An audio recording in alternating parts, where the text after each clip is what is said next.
maadui wetu katika nchi sio watu wetu, sio wanaharakati wanaopigania maslahi ya nchi, na sio watu wanaokosoa serikali zetu, bali maadui wa nchi zetu ni ujinga, ni umasikini na kukosa ajira kwa watu wetu na huduma mbovu zinazotolewa katika nchi. Kwa hiyo kwa lugha nyingine, William Ruto amezungumzia mambo makubwa na nawaona hata wabunge walikuwa wanapiga makofi. Sidhani kama walikuwa wanajua kwamba wanapiga makofi kwa ajili ya nini, kwa sababu walikuwa wanapiga makofi pa pa pa pa. Lakini ukiwauliza, nyinyi wabunge mnapiga makofi, mnashangilia, je, mnajua mnachokishangilia au mnashangilia kama mazuzu? Kwa sababu alikuwa anazungumzia kwamba, ukumbuke kiongozi wenu nyinyi wabunge amezungumzia kuhusu maadui wa nchi ni kwamba ni wanaharakati wanaopinga matumizi mabaya ya madaraka na wanaopigania maslahi makubwa ya ulinzi wa rasilimali za nchi. Lakini yeye rais wa nchi ile ya Kenya mbele ya bunge anazungumza kwamba maadui wa nchi yetu ya Kenya na Tanzania sio hao mnaowataja, bali maadui wa nchi ni ukosefu wa ajira, ni matumizi mabaya ya madaraka, ni uporaji wa rasilimali. Hayo ndio maadui wa nchi, na kubaliana naye kwa 100%. Na kama na wabunge walikuwa wanaelewa kwamba wanapiga makofi kwa sababu ya hii logic, na wapongeza kwamba walipiga makofi wakijua kwamba rais wa Kenya anazungumzia kwamba maadui wa nchi hii sio wanaharakati na sio wakosoaji wa serikali, bali ni ukosefu wa ajira, ni matumizi mabaya ya madaraka na umasikini wa Watanzania, ndio maadui wa nchi yetu. Wanajua hilo, na kama hivyo wanajua, inabidi Nanili Samoei Ruto anatakiwa apongezwe, kwa sababu ni ukweli ambao uko wazi katika taifa hili la leo la Tanzania. Maadui wa nchi hii ni uongozi mbaya, na hata tume ya Jaji Chande imezungumzia maadui wakubwa wa nchi hii.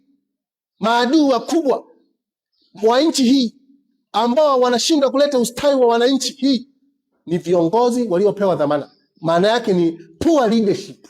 Ile poor leadership ndio inayopelekea uporaji wa rasilimali zetu za nchi. Poor leadership ndio inayopelekea mauaji ya wananchi. Poor leadership inayopelekea utekaji wa wananchi. Poor leadership inapelekea kushindwa kutengeneza katiba iliyo bora. Poor leadership inashindwa kulinda maslahi ya wananchi na kulinda rasilimali za nchi kwa ajili ya nchi, bali ni poor leadership inapendelea sasa, inatengeneza kundi dogo la watu ambalo linajiita serikali, ndio linalokula pesa, linalokula miradi ya maendeleo na linalopora rasilimali za nchi. That is poor leadership. Hata tume ya Jaji Chande imezungumzia hayo. Lakini kwa uliyaone haya, uwe ni mtu mwenye akili sana, mwenye kuwaza mbali sana, ndipo unaweza ukayabaini haya. Ndio unaweza ukabaini haya. Kama wewe ni mtu ambaye ni layman, sio mtu wa critical thinker, huwezi ukayaona haya. Kwa ajili kwenye tume ya Jaji Chande huwezi ukayaona haya. Na ndio maana nawashangaa hata wale watu wanaozungumzia kwamba uwajibikaji uwe ni kwa watu ambao, wakuu wa wilaya, wakuu wa mikoa, sijui wakuu wa vyombo. Mnawaonea. Uwajibikaji unatakiwa kuwa ni mtu mmoja tu aliyepewa nchi hii, ambaye ndio mkuu, amiri jeshi mkuu. Huyo ndio anatakiwa kuwajibika moja kwa moja. Na nitawasomea ibara ya 130 na 148. 148 inasema hivi, yani 147 sura ya 9 inayozungumza kwamba 148, bila kuathiri masharti yatakayowekwa na sheria yoyote iliyotungwa na bunge, miongoni mwa madaraka ya rais akiwa kama amiri jeshi mkuu ni kuyaamuru majeshi ya nchi yatende mambo yanayohusika na vita vya ulinzi wa Jamhuri ya Muungano ambayo ya kuokoa maisha na mali ya watu katika hali ya hatari na mambo mengineyo ambayo amiri jeshi mkuu ataona yahitajika, na kwa ajili hiyo amiri jeshi mkuu aweza kuyaamuru hayo majeshi yatende mambo hayo ama ndani au nje ya Tanzania. Sijajua kama mnanielewa.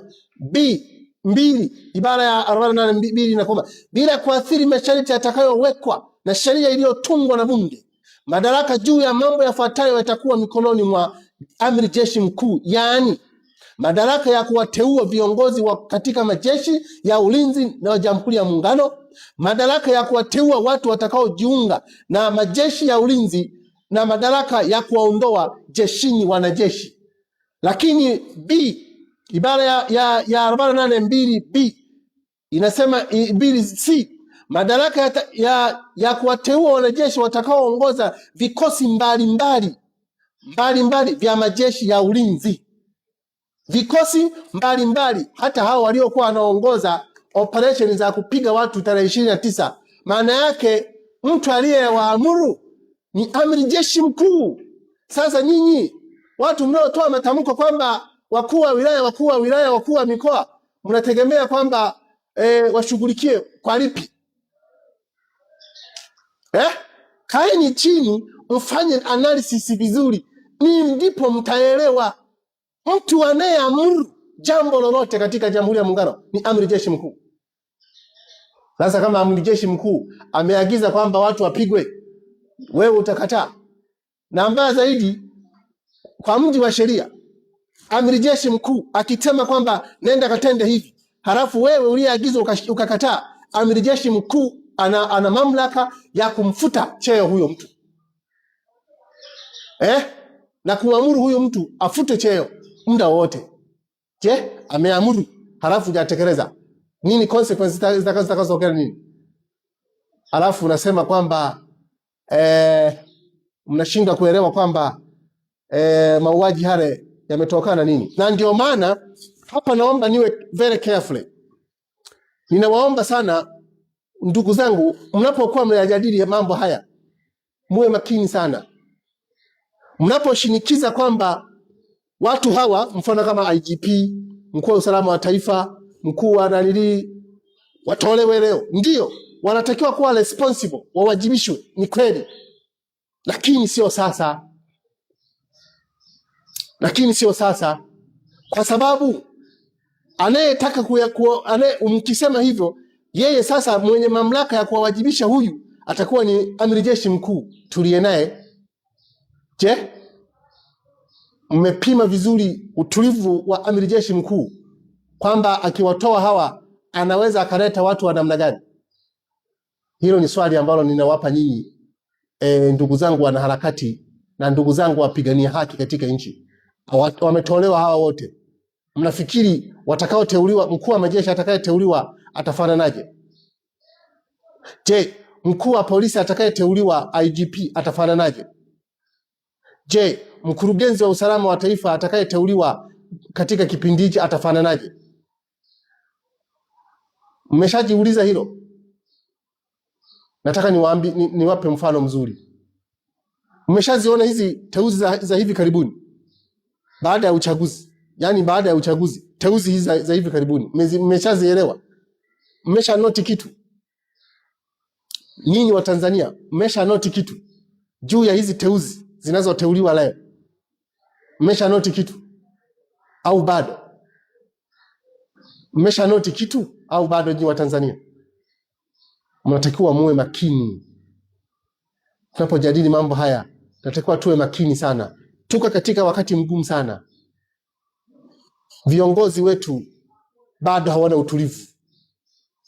Tukiwalazimisha kufanya maamuzi leo, uwe na hakika kwamba hawawezi kufanya maamuzi yaliyo sahihi. Hawawezi kufanya maamuzi yaliyo sahihi. Watafanya maamuzi ambayo yatakuwa ni kituko na yatakuwa ni adhabu kubwa sana kwa Watanzania. Na waelezeni ukweli, utulivu bado haupo wa kifikra. Nendeni mkareview upya katika fikra zenu. Nendeni mkareview, na wapa kama changamoto. Mimi naangalia katika jicho la tofauti sana. Ni Roho wa Mungu tu peke yake ndio waga ananipa. Kuna wakati mwingine ananifunulia, ananiambia leo ukitaka kumteua IGP mpya, atateuliwa IGP wa namna gani? Unataka kumteua mkuu wa majeshi mpya, unafikiri atatokea mkuu wa majeshi wa namna gani? Kama kuna kwa mujibu wa tulivyoona kwenye taarifa mbalimbali za habari kwamba kama huyu aliyeteuliwa naibu waziri wa kazi ofisi sijui nani yule wa NCCR Mageuzi ameteuliwa kuwa naibu waziri. Kwa mujibu wa taarifa CV zake nilivyoziona, kama ndio zenyewe, huoni kwamba kuna tatizo kubwa? Kama huyu mtu ana certificate tena za online, halafu ana PhD tena ambao ni honorario yani honorario doctor, huyu anafaa. Maana yake ili uwe na sifa za kuwa waziri lazima uwe na degree. Huyu hana degree, ana certificate, ana PhD ya kupewa, yani ya heshima. Sasa hii PhD ya heshima haiwezi kumgarantii huyu mtu kumpa uwaziri. Sijajua kama mnanielewa. Sasa hamuoni kwamba kuna changamoto kubwa? Hamuoni jamani? Anyway, mimi katika hilo nitaishia hapo, lakini nitaenda mbele zaidi kujadili hotuba ya William Ruto. William Ruto amezungumzia mambo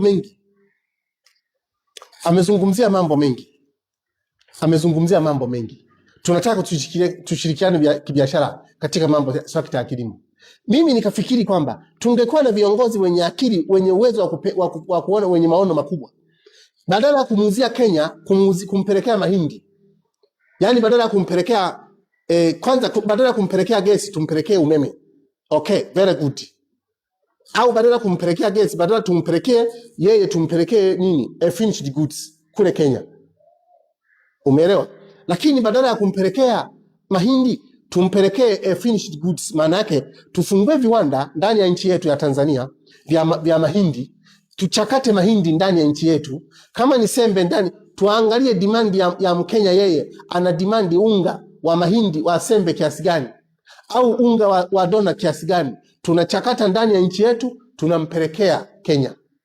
Is okay. Na ifunguliwe milango kwamba watu wafanye biashara ndani ya nchi yetu, wanapokuwa wana ship bidhaa zao kwenda Kenya, pasiwepo na vurugu huku njiani.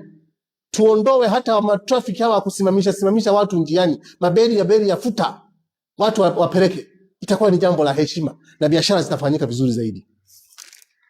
Lakini tujiulize, Tanzania hii tuna rasilimali nyingi tulizonazo, na ndio maana Rais Ruto anawashangaa wa Tanzania na anawashangaa viongozi kwamba